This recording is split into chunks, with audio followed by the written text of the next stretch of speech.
اس کے بارے میں یقین کے ساتھ آپ کو پتہ نہیں ہے کہ اس میں ایتھائل ایتھینول والا الکوہل یعنی جو شراب جو اس سے بنتا ہے انگور یا کھجور سے وہ شامل نہیں ہے، تب تک آپ اس کو استعمال کر سکتے ہیں۔ لیکن اگر آپ کو شک پیدا ہو رہا ہے تو پھر احتیاط بہتر ہے۔ لیکن یہ بات تو متفق ہے کہ یہ جو نارمل روزمرہ کے استعمال کی چیزیں ہوتی ہیں ان میں جو الکوہل استعمال ہوتا ہے وہ پہلی قسم کا نہیں بلکہ دوسری یا تیسری قسم کا ہی ہوتا ہے، تو اس کے استعمال کی گنجائش ہے، اور اگر کوئی اس کی تجارت کرتا ہے تو اس کی تجارت کی بھی گنجائش ہوگی۔ ھذا واللہ تعالی اعلم بالصواب۔ نماز میں دوسرا سوال ہے، نماز میں معمولی بات چیت کرنا کیسا ہے؟ قرآن کریم میں اللہ تعالیٰ فرماتے ہیں سورہ بقرہ سورہ نمبر 238 میں، قوموا للہ قانتین، یعنی اللہ تعالیٰ کے سامنے کھڑے رہو ڈرتے ہوئے۔ اس آیت کی تفسیر کے سلسلے میں ایک حدیث وارد ہوئی ہے مسلم شریف میں 539 نمبر کی، اس میں زید بن ارقم رضی اللہ عنہ فرماتے ہیں کہ پہلے نماز میں بات چیت ہو جایا کرتی تھی لیکن اس کے بعد ہم کو منع کر دیا گیا۔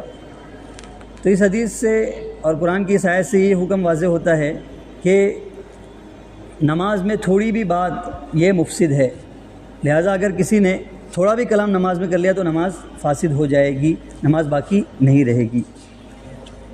ایک سوال ہے، اسلام میں حلالہ کیوں ہے؟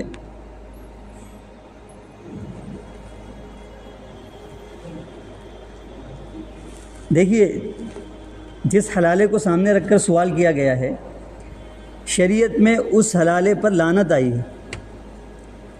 حدیث میں آتا ہے، اللہ کے نبی صلی اللہ علیہ وسلم نے فرمایا، بلکہ محدثین نے تو چیپٹرز قائم کیے ہیں، ان احادیث کے بیان میں یہ چیپٹر ہے کہ اللہ تعالیٰ نے لعنت کی ہے ان لوگوں پر جو حلالہ کرتے ہیں اور جن کے لیے حلالہ کیا جاتا ہے۔ لعن اللہ المحلل والمحلل له۔ تو شریعت میں اس کا مطلب جس بات کو لے کر سوال کیا گیا شریعت میں تو اس پر لعنت آئی ہے۔ اور دوسری بات یہ کہ لفظ حلالہ نہ قرآن میں ہے کہیں نہ حدیث میں ہے۔ شریعت کا حکم اور شریعت کی تعلیم کیا ہے آپ دیکھیے، کتنی خوبصورت تعلیم ہے، اس کو کتنا بگاڑ کر پیش کیا جاتا ہے۔ شریعت یہ کہتی ہے کہ ازدواجی زندگی میاں بیوی کا رشتہ کوئی معمولی رشتہ نہیں ہے۔ ایمرجنسی ایگزٹ کے طور پر اللہ تعالیٰ نے طلاق کا حکم دیا ہے کہ اگر ناچاکی ہو، آپس میں مزاج نہیں ملتے ہوں تو ایک ایسا ایگزٹ رہے کہ جہاں سے آدمی نکل سکتا ہے۔ دوسرے دھرموں کے برخلاف کرسچینٹی میں آج بھی پورے بائبل میں کوئی ایک بھی ایسی ورز نہیں پائی جاتی ہے جس میں طلاق کی اجازت دی گئی ہو۔ ہندوازم میں ہندو ایکٹ 1954 میں پاس ہوا، اس سے پہلے ہندو سماج میں جو ہوتا تھا اور آج بھی ہندوؤں کی جو مقدس کتابیں ہیں اس میں شادی مطلب جنموں 7 جنموں کا ساتھ، اس لیے وہ جو شوہر مر جاتا تھا پکچروں میں آپ نے دیکھا ہوگا تو شوہر کی لاش پر بیوی کو بھی جو ہے جلا دیا جاتا تھا۔ تو یہ اسلام ستی کی رسم جس کو کہتے ہیں، یہ اسلام نے جب یہ آیت قرآن کریم میں نازل ہوئی تو 14 سال پہلے ہی نازل ہوئی تھی، اور تبھی یہ بات آئی تھی کہ یہ جو نکاح کا رشتہ ہے یہ کانٹریکٹ ہے دونوں طرف سے، اور اس کانٹریکٹ کو ختم بھی کیا جا سکتا ہے۔ عورتوں کے لیے بھی کچھ اختیارات ہیں لیکن سب سے پاورفل اختیار وہ طلاق کا اختیار ہے جو مرد کو دیا گیا ہے۔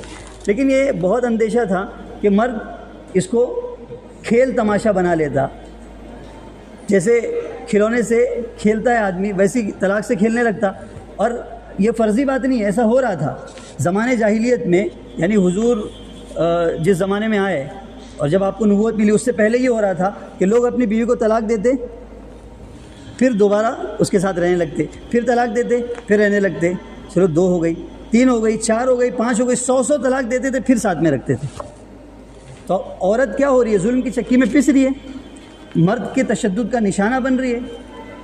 تو اسلام نے ایک تو اس ایکسٹریم کو بھی اختیار نہیں کیا کہ بالکل طلاق کے دروازے کو ہی بند کر دے اور رشتہ ختم ہی نہ ہو سکے، اور ایسا بھی نہیں کہ بھائی اتنی آزادی دے دی جائے کہ آدمی کچھ بھی کرے، اس کو کھیل سمجھ کر اس کا استعمال کرتے رہے۔ اس کے بیچ میں شریعت نے یہ تعلیم دی کہ دیکھیے طلاق صرف 3 طلاق کی اجازت ہے تم کو۔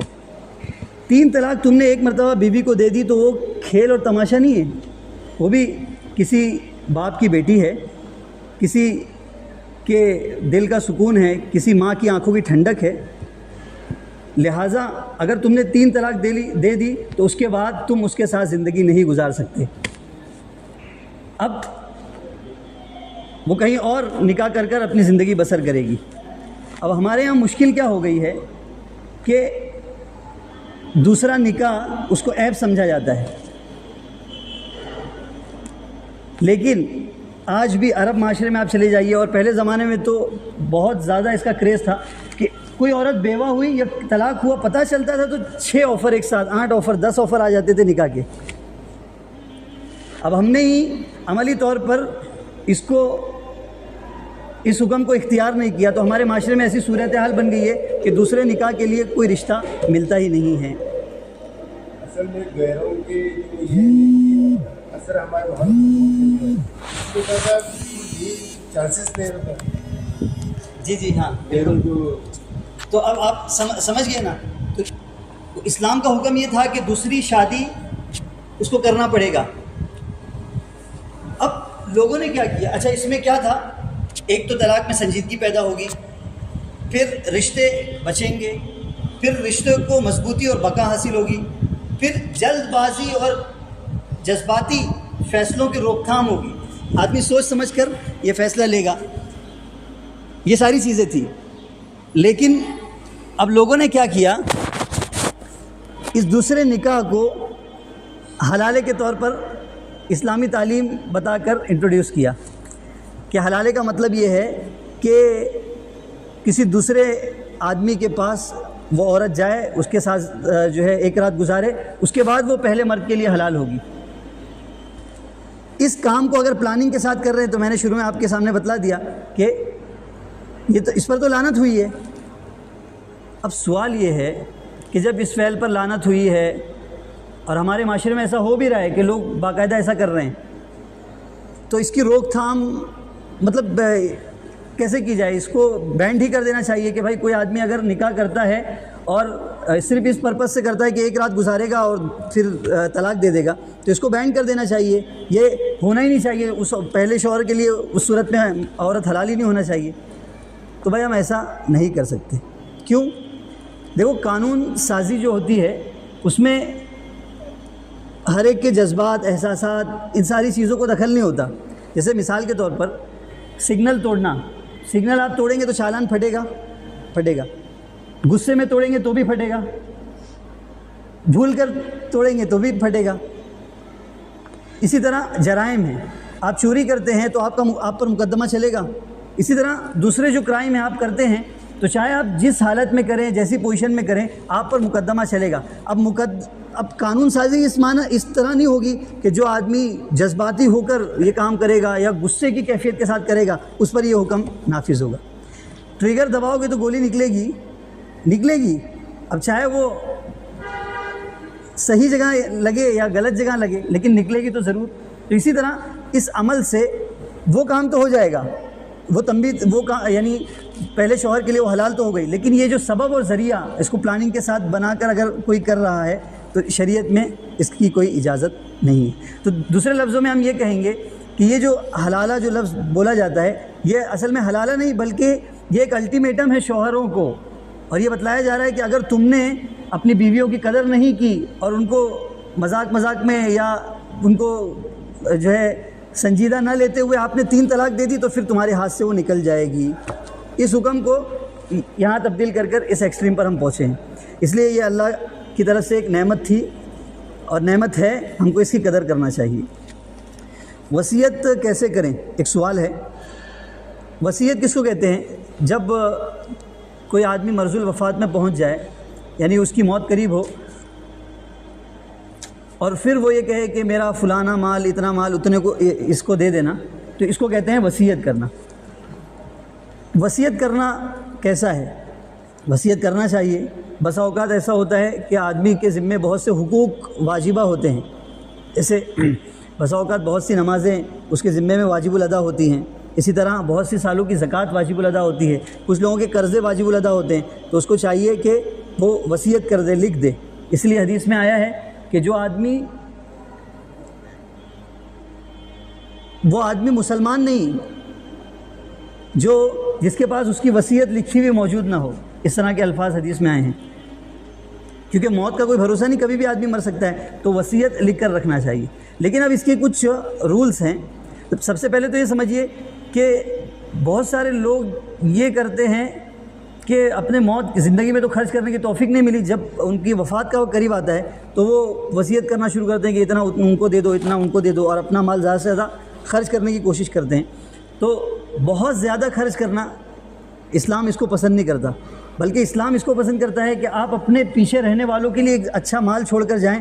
یہ زیادہ بہتر ہے کہ آپ ان کو دوسروں کے دروں پر بھیک مانگتا ہوا چھوڑ کر جائیں. روایت ہے حضرت سعد بن ابی وقاص کی، ان کی وفات کا وقت قریب آیا تو انہوں نے حضور کی سے یہ پیغام پہنچایا، وہ خود پہنچے اور یوں عرض کیا کہ یا رسول اللہ، میری وفات مجھے ایسا لگ رہا ہے کہ قریب ہے، میں مر جاؤں گا، تو کیا میں اپنے پورے مال کی وصیت کر سکتا ہوں، اس کو اللہ کے راہ میں خرچ کر سکتا ہوں؟ میری ایک ہی بیٹی ہے. تو حضور نے فرمایا نہیں. انہوں نے کہا حضور 2 ثلث مال؟ تو حضور نے فرمایا نہیں. کہا حضور آدھا مال خرچ کر دوں؟ حضور نے فرمایا نہیں. انہوں نے فرمایا 1 ثلث، 1/3، 1/3. تو حضور نے فرمایا ٹھیک ہے 1/3 کر لو، لیکن یہ بھی بہت زیادہ ہے. تو اس سے سمجھ میں آیا کہ آپ، اور اس کے بعد یہی وجہ لکھی ہوئی ہے کہ آپ اپنے پیچھے رہنے والوں کو مالدار اور غنی چھوڑ کر جائیں، یہ بہتر ہے اس سے کہ آپ ان کو دوسروں کے در کا محتاج بنا کر جائیں.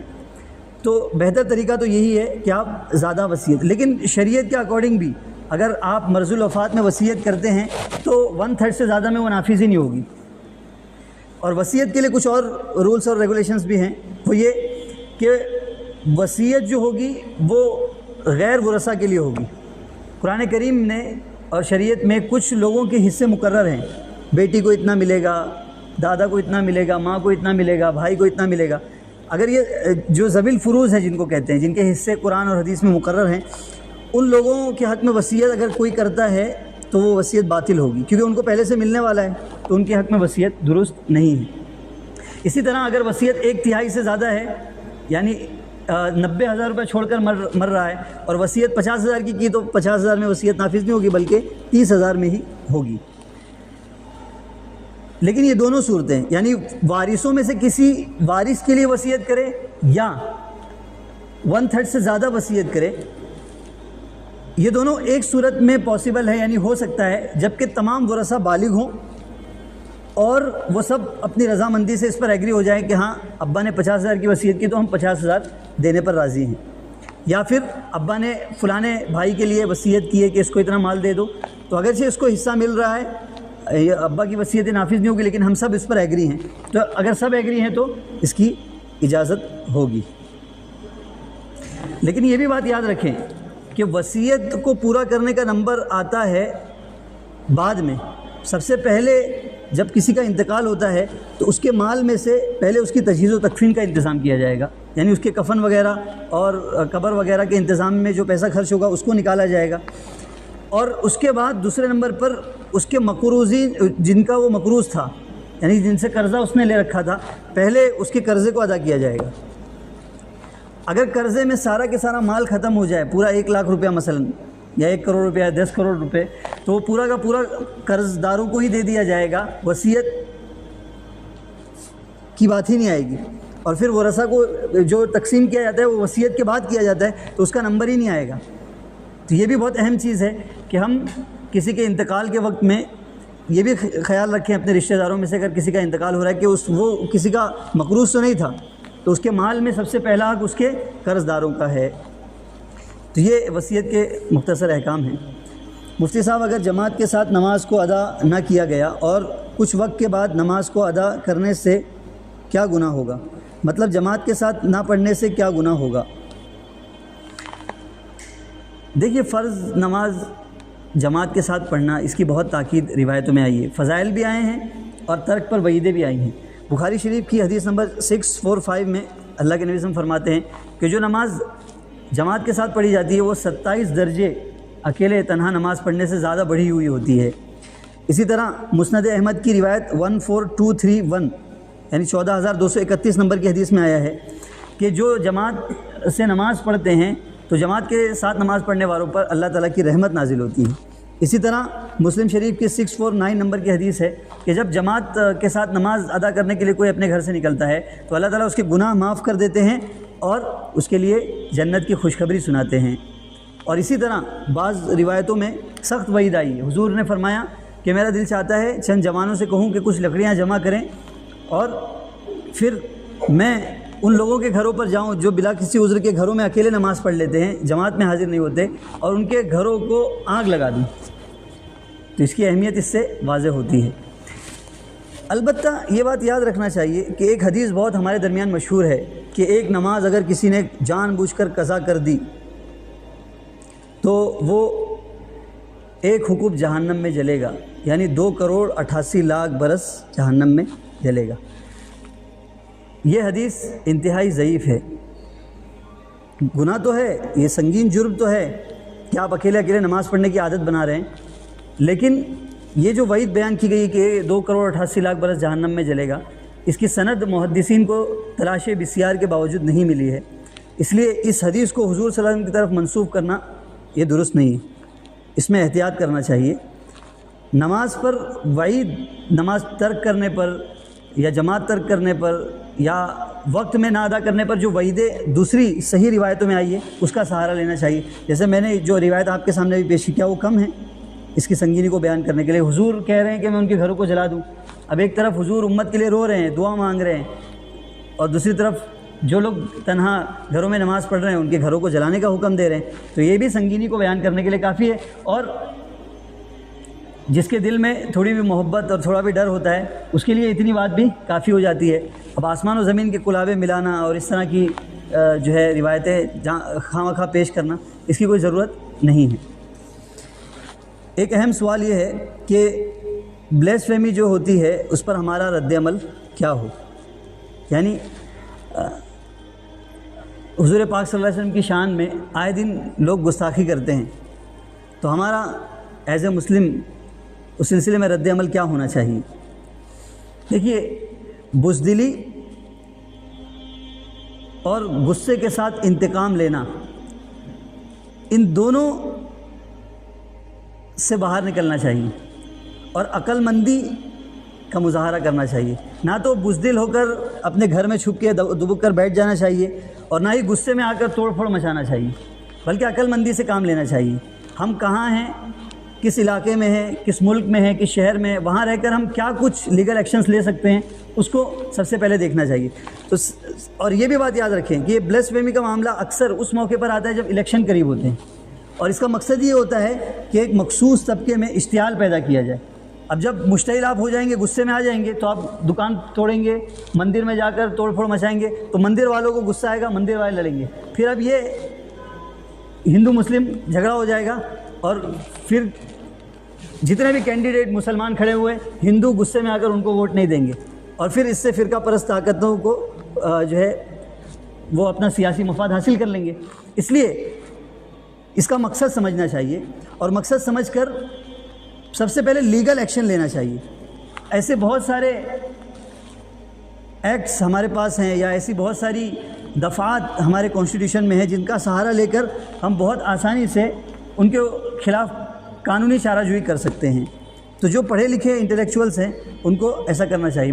اور ہم کیا کیا کچھ اور بھی کر سکتے ہیں، میں نے ایک مستقل بیان اس سلسلے میں جمعہ میں کیا تھا، آپ حضرات اگر ہوں تو میں نے شاید 15 ایکشن پلانس اس میں ذکر کیے تھے کہ ہم 15 کیا کیا چیزیں کر سکتے ہیں۔ اس میں بعض چیزیں وہ ہیں جن میں ہر آدمی حصہ لے سکتا ہے، اور بعض چیزیں وہ ہیں جن میں کچھ پڑھے لکھے لوگ اور کچھ مستقل تنظیمیں اس میں حصہ لے کر وہ کام انجام دے سکتی ہے۔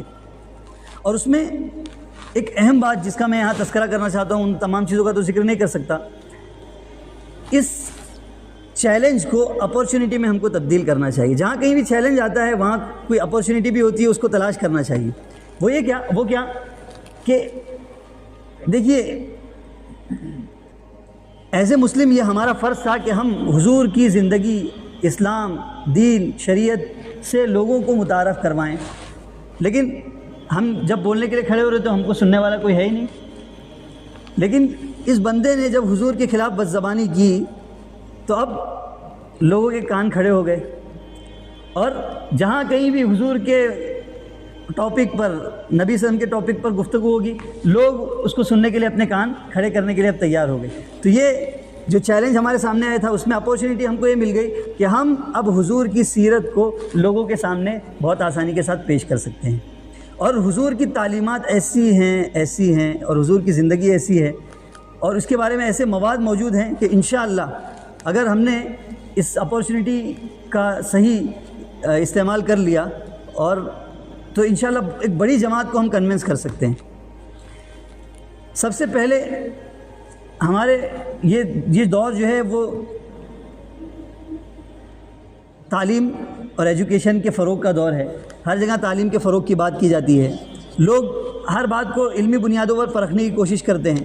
تو یہ ایک بہت اچھا موقع ہے کہ ہم حضور صلی اللہ علیہ وسلم کی زندگی کے بارے میں پڑھے لکھے لوگوں نے کیا کہا اس کو پیش کریں۔ میں نے بہت تفصیل سے 10-15 حوالے آپ کے سامنے دیے تھے، آج میں ان میں سے کچھ حوالے آپ کے سامنے پیش کرتا ہوں۔ دیکھیے، سب سے پہلی چیز جو ہم اپنے واٹس ایپ کے اسٹیٹس پر لکھ کر رکھ سکتے ہیں یا بینر لگا کر چوراہے پر بینر پر یہ لکھ کر چوراہے پر لگا سکتے ہیں، یا جو ہے ایک چھوٹی سی ویڈیو بنا کر اس کو سوشل میڈیا پلیٹ فارم پر اپلوڈ کر سکتے ہیں، یا پیمفلیٹ بنا کر اس کو بانٹ سکتے ہیں، وہ یہ کہ امریکہ سے ایک کتاب شائع ہوئی جس کا نام ہے The 100۔ اس میں ان 100 لوگوں کو کا ذکر کیا گیا ہے مصنف کے ذریعے سے جو بہت زیادہ جنہوں نے دنیا پر اثر ڈالا۔ یہ مصنف مذہبی طور پر عیسائی، بعض لوگوں نے اس کو جیو کہا ہے، اور اس کا تعلیمی اعتبار سے یہ ایک سائنٹسٹ ہے، لیکن اس کے باوجود اس نے پہلا نمبر نہ حضرت موسیٰ علیہ السلام کو دیا، نہ حضرت عیسیٰ علیہ السلام کو دیا، نہ آئزیک نیوٹن کو دیا، بلکہ اپنی کتاب میں سب سے پہلا نمبر اس نے کسی کو دیا ہے تو وہ ہمارے اور آپ کے نبی حضرت نبی پاک صلی اللہ علیہ وسلم ہیں۔ کتنی زبردست بات ہے، یہ غالباً آج بھی موجود ہے۔ وہ اس کا ایک تھاٹ ہے بہت زبردست، اس نے کتاب میں لکھا ہے حضور کے بارے میں، he was the only man in history who was supremely successful on both the religious and secular levels, کہ حضور ایک تنہا شخصیت ہیں کہ جنہوں نے آخری حد تک مذہبی، سیاسی اور معاشرتی دونوں پہلوؤں میں کامیابی حاصل کی ہے، ورنہ کسی بھی مذہبی رہنما کے اندر یہ دونوں جہتیں کامل ہو اور دونوں میدانوں میں اس نے کامیابی حاصل کی ہو، یہ ہم کو نظر نہیں آتا ہے۔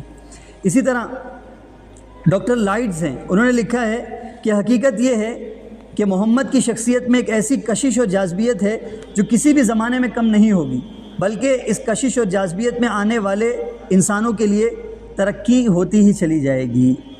اسی طرح لاو مارٹن ہیں جو ہسٹری آف ڈیلائٹر میں وہ لکھتے ہیں کہ اگرچہ نصب العین کی اہمیت، وسائل کی کمی اور اس کے باوجود چونکانے والے نتائج انسانی استعداد کو پرکھنے کے پیمانے ہیں، تو موجودہ زمانے کی تاریخ میں کسی بھی بڑے شخص کا موازنہ حضرت محمد صلی اللہ علیہ وسلم سے کرنے کی کون جرأت کر سکتا ہے؟ جہاں تک ان سب معاملات کا تعلق ہے جن سے انسان کی عظمت و بڑائی کو ناپا جا سکے، تو ہم پوچھ سکتے ہیں کیا دنیا میں کوئی شخص حضرت محمد سے بھی بڑا ہوا ہے؟ اسی طرح ایک اسٹینلے اسٹڈی ان ماسک نامی کتاب میں ایک اسٹینلے لین پال ہیں، انہوں نے ان کا اسٹیٹمنٹ ذکر کیا گیا ہے کہ محمد سر سے پیر تک رحمت اور انسانیت کے لیے نمونہ تھے۔ جنگی قیدیوں کے ساتھ ان کا سلوک دیکھیے، کیا اپنے دشمن کے ساتھ بھی کوئی ایسا سلوک کرتا ہے؟ غلام انسان اور اپنے ساتھیوں کے ساتھ محمد کی نرمی، بچوں کے لیے آپ کی محبت، مکہ میں فاتح کی حیثیت سے داخلہ، اور ایسے بے شمار واقعات ہیں جو یہ گواہی دیتے ہیں کہ ظلم و زیادتی محمد کی زندگی میں سرے ہی سے نہیں تھی۔ پھر گاندھی جی نے کیا کچھ کہا ہے، پھر نہ جانے کتنے کتابچے اس پر لکھے گئے ہیں، اور تاریخ میں ایسے بے شمار واقعات ہیں۔ عورتوں پر آج ظلم اور اتیاچار کیا جاتا ہے۔ حاتم طائی کی بیٹی ایک مرتبہ حضور کے دربار میں لائی گئی تو اس کے سر پر دوپٹہ نہیں تھا، وہ پکڑ کر لائی گئی تھی، تو وہ شرم سے اپنا سر جھکا رہی تھی، تو حضور نے اپنی کملی اتاری اور اپنے صحابہ سے فرمایا کہ جاؤ اس بیٹی کے سر پر ڈال دو۔ صحابہ نے کہا یا رسول اللہ، آپ کی کملی، اتنی مقدس اور پاکیزہ کملی، اور یہ کافر کی بیٹی کے سر پر جائے گی؟ حضور نے فرمایا نہیں، وہ بیٹی ہے، اور بیٹی کسی کی بھی ہو، اپنی اور پرائی کی، وہ بیٹی ہوتی ہے۔ طائف میں لوگوں نے پتھر مار مار کر حضور کو لہو لہان کر دیا، آپ کے جوتے بھر گئے تھے خون کے بہنے کی وجہ سے۔ آسمان سے مدد آئی، ہلچل مچ گئی اوپر، یہ کیا ہو رہا ہے؟ مقصود کائنات جس کے صدقے میں کائنات بنائی گئی، آج اس کو ستایا جا رہا ہے۔ تو اجازت مانگی فرشتوں نے کہ اللہ ہمیں اجازت دیجیے، ہم جانا چاہتے ہیں۔ تو پہاڑ پر جو فرشتہ مقرر تھا وہ آیا، اس نے کہا یا رسول اللہ، ان لوگوں نے جو بدتمیزی آپ کے ساتھ کی ہے اللہ نے اور سارے فرشتوں نے دیکھی ہے، آپ اجازت دیجیے، ان کو ابھی خیمہ بناتے ہیں ہم دو پہاڑوں کے بیچ میں۔ تو حضور نے کیا فرمایا؟ حضور نے فرمایا اللہم اشکو الیک ضعف قوتی، اللہ میں ہی تیرا پیغام اچھے سے ان تک نہیں پہنچا پایا، میں تھوڑی اچھی پلاننگ کر لیتا تو یہ لوگ مان لیتے، میرے پیغام پہنچانے میں ہی کمی تھی۔ اور پھر عذاب کا مطالبہ کرنے والے فرشتوں سے کیا فرمایا؟ اللہم اغفر لقومی فانہم لا یعلمون، اللہ ان کو معاف کر دیجئے، اللہ ان کو معاف، کیوں؟ اس لیے کہ مجھے نہیں جانتے ہیں، اس لیے انہوں نے مجھے مارا ہے، کہ جب آگے چل کر مجھے جانیں گے تو ان کو پتہ چلے گا کہ ہمیں نہیں مارنا چاہیے تھا، اللہ معاف کر دیجئے۔ حضرت حمزہ رضی اللہ عنہ آپ کے چہیتے چچا، اسلام پر حضرت حمزہ کا بہت بڑا احسان ہے، آپ نے ایسے وقت میں اسلام قبول کیا جب اسلام کو ایسے بہادر اور جانثار لوگوں کی ضرورت تھی۔ جنگ احد کے موقع پر وحشی نام کے شخص نے حضرت حمزہ رضی اللہ عنہ کے قتل کے بعد آپ کا مسئلہ کیا، کان، آنکھ، ناک، منہ، کلیجہ سب پھاڑ کر الگ الگ کیا، اور اتنی بری طریقے سے آپ کو شہید کیا گیا کہ حضور جب حضرت حمزہ کی نعش پر پہنچے تو بچے کی طرح پھوٹ پھوٹ کر حضور روئیں، میرے چچا، میرے چچا۔ صحابہ پریشان تھے کہ کیا ہو گیا حضور کو، کیوں اتنا رو رہے ہیں؟ لیکن حضور کو اتنا صدمہ پہنچا تھا، اور اسی موقع پر حضور نے جذبات میں یہ بات فرمائی تھی کہ میرے چچا کے بدلے کفار کے 70 کو قتل کروں گا میں۔ حضور کبھی ایسا نہیں کہتے تھے، لیکن اس مرتبہ ایسا کہا تھا۔ کچھ زمانے کے بعد وہی وحشی جس نے میرے نبی کے دل کو اتنی تکلیف پہنچائی تھی، حضور کے دربار میں آیا اور اس نے کہا کہ میں کلمہ پڑھ کر آپ کی غلامی اختیار کرنا چاہتا ہوں۔ میرے نبی نے کہا میرا دروازہ تیرے لیے کھلا ہے وحشی، آ جا، میں نے اپنے چچا کے قتل کو معاف کیا، کوئی ہے؟ حضرت زینب، آگے چلیے، حضرت زینب جب ہجرت کر جا رہی تھی تو حبار نام کے شخص نے تیر چلایا جس سے حضرت زینب گر گئی، آپ کا حمل ضائع ہو گیا، اور اسی حملے کی وجہ سے آپ کی بیٹی حضرت زینب شہید ہو گئی، وفات پا گئی۔ بیٹی کے قاتل کو کوئی معاف کر سکتا ہے؟ حبار حضور کے دربار میں آتے ہیں اور کہتے ہیں یا رسول اللہ میری توبہ، میں اسلام کو قبول کرنا چاہتا ہوں، آپ کی غلامی اختیار کرنا چاہتا ہوں۔ حبار میں نے تجھے معاف کیا، جا۔ ابو جہل جو اسلام کا سخت ترین دشمن تھا، ان کا بیٹا اکریمہ، وہ بھی بہت اسلام اور مسلمانوں کو اس نے بھی بہت تکلیف پہنچائی تھی۔ جب حضور فاتحانہ مکہ میں داخل ہوئے تو اکریمہ بھاگے کہ میں یہاں سے چلا جاؤں ورنہ میری تو آج تکہ بوٹی ہو جائے گی، مجھے بہت مارا جائے گا۔ اکریمہ کی غالباً بیوی حضور کے پاس آئی اور حضور سے درخواست کی کہ اکریمہ بہت ڈرا ہوا ہے، میں معافی چاہتی ہوں، اور اکریمہ کے امان کی درخواست لے کر آئی ہوں، آپ اس کو پناہ دے دیجئے اور اس کے قتل کے فیصلے کو منسوخ کر کر اس کو پروٹیکشن دے دیجئے۔ حضور نے فرمایا جاؤ اکریمہ سے کہو کہ میں نے اس کو امان دی۔ کہا وہ کیسے مانے گا یا رسول اللہ کہ آپ نے اس کو امان دی؟ تو حضور نے اپنی پگڑی اتاری اور کہا جاؤ اکریمہ کو دے دینا۔ ان کی بیوی غالباً وہ گئیں اور اکریمہ سے کہا کہ حضور نے معاف کیا۔ وہ واپس آئے اور پھر انہوں نے حضور کے قدموں میں گر کر اسلام قبول کیا۔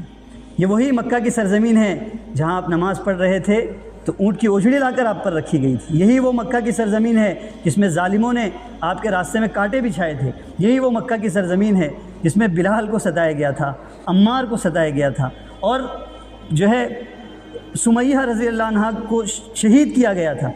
اور مسلمانوں پر اس مکہ کی سرزمین، یہی وہ مکہ کی سرزمین جس کو تنگ کیا گیا تھا، یہاں کے ایک ایک رہنے والے وہ اس بات کے مستحق تھے کہ ان کو بخشا نہ جائے، ان کو عبرتناک سزا دی جائے. لیکن جب آپ مکہ میں داخل ہوئے تو آپ نے فرمایا لا تثریب علیکم اليوم، اے مکہ والو آج عام معافی کا اعلان ہے، تم سب آزاد ہو.